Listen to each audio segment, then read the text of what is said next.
When God gave Moses the plan for the sanctuary, which he built in the wilderness, that was you could say, the precursor to the plan of salvation, which was the coming of Christ. Good morning, good afternoon, good evening, good night, good day to you.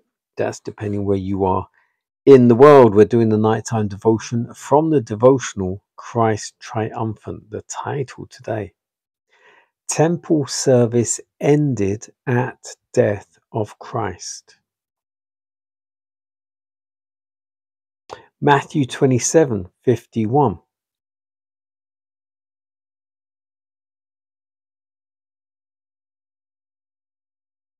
Matthew 27:51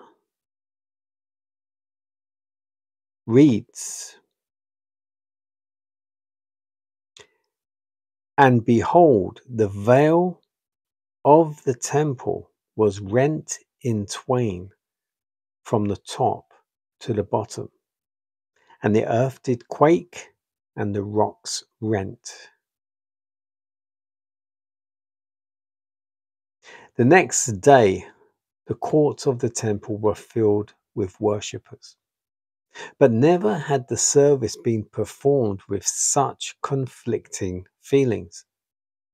The trumpets and musical instruments and the voices of the singers were as loud and clear as usual, but a sense of strangeness pervaded everything.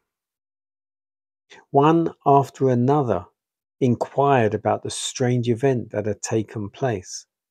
Hitherto, the most holy place had always been most sacredly guarded from intrusion. Only once a year was it entered, and then by the high priest. But now a curious horror was seen on many countenances, for this apartment was open to all eyes. At the very moment that Christ had expired, the heavy veil of tapestry, made of pure linen and beautifully wrought with scarlet and purple, had been rent from top to bottom. The place where Jehovah had met with the priest to communicate his glory, the place that had been God's sacred audience chamber, lay open to every eye, a place no longer recognized by the Lord.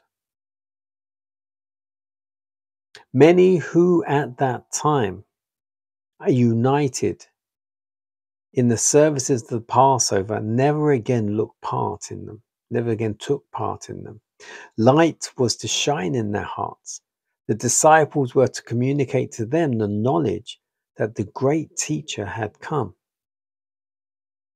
According to their practice, the people brought their sick and suffering to the temple courts, inquiring, "Who can tell us of Jesus of Nazareth, the healer?" Some had come from far to see and hear him. They would not be turned away, but they were driven from the temple courts, and the people of Jerusalem could not fail to see the contrast between this scene and the scenes of Christ's life. On every side was heard the cry, "We want Christ the healer." A world without a Christ was blackness and darkness, not only to the disciples and to the sick and suffering, but to the priests and the rulers.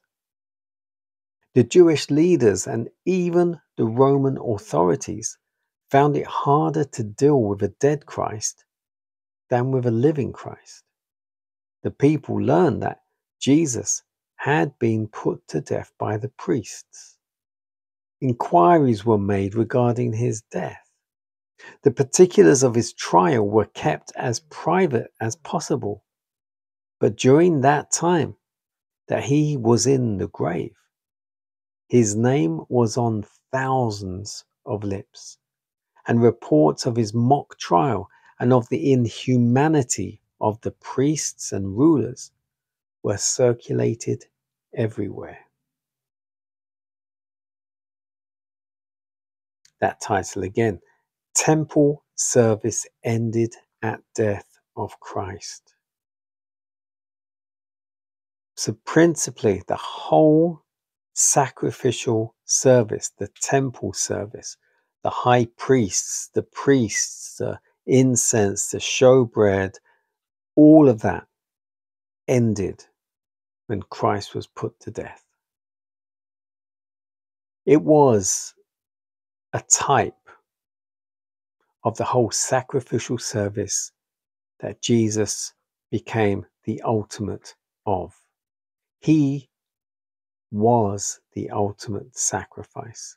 None other would happen or need to happen thereafter. And still people were still coming to be healed because they were sick or dying or